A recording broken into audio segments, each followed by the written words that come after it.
ধর্মীয় ভাব গাম্ভীর্য আর উৎসবমুখর পরিবেশে দেশ জুড়ে উদযাপিত হচ্ছে পবিত্র ঈদুল আজহা। সকালে নামাজ শেষে শুরু হয় পশু কোরবানি। পশু জবাই ও মাংস কাটা সহ নানা কাজে ব্যস্ত সময় পার করে মানুষ। পশু জবাইয়ের কিছু সময় পরই রাজধানীতে বর্জ্য অপসারণে নেমে পড়েন পরিচ্ছন্নতা কর্মীরা।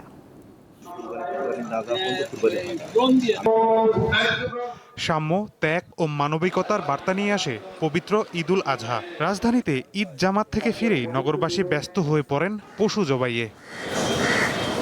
কেউ একা, আবার কেউ প্রতিবেশীদের সঙ্গে মিলে দেন কুরবানি। সবাই সবার সাথে চা খাচ্ছে, ঈদ মোবারক করছে। যে আমার ম্যানেজার সাহেব, আমি খুঁজে খুঁজে দেখা করছি, রিক্সায় যাচ্ছি, হোন্ডায় যাচ্ছি, এটা অসাধারণ। গরিবদের যে অংশটা সেটা আলাদা করব, আত্মীয় স্বজনের যে অংশটা আলাদা করব।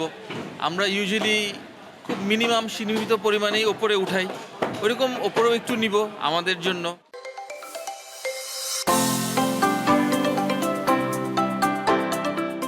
সকাল থেকে ঢাকার অলি গলি, পাড়া মহল্লা, আবাসিক এলাকা ও বহুতল ভবনের নিচতলায় এক উৎসব মুখর পরিবেশ তৈরি হয়। ব্যস্ত সময় কাটান কসাইরাও। একের পর এক বাসা ও মহল্লায় গিয়ে পশু জবাই ও মাংস কাটার কাজ করেন তারা। যেহেতু গরু অনেকগুলো আমরা সবসময় ব্যস্ত থাকবো। প্রায় 10 থেকে 12টা গরু আজকে আমরা জবাই করবো ইনশাল্লাহ। আমি আজকে সারাদিনে 8টা গরু কাটবো, 4টা লোক 8টা গরু কাটবো। ব্যস্ততা প্রচুর থাকবো আজকে বিকেল 5টা পর্যন্ত।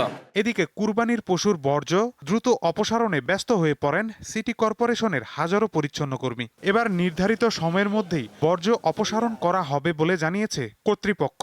প্রতিটা বাড়িতে অন্তত করে একটি করে জিও ব্যাগ এবং ব্লিচিং পাউডারগুলো সরবরাহ করার জন্য এবং সচেতনামূলক লিফলেটগুলো আমরা প্রদান করেছি, যাতে তাদের বাসার নিচে কোরবানির নির্দিষ্ট স্থানে ময়লাগুলো একসাথে জমিয়ে রাখে।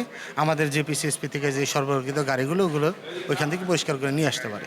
রাজধানীতে এবার 3 দিনে প্রায় 7 লাখ পশু কোরবানি হতে পারে বলে জানিয়েছেন তিনি। মাহিদুর রহমান, দীপ্ত সংবাদ, ঢাকা।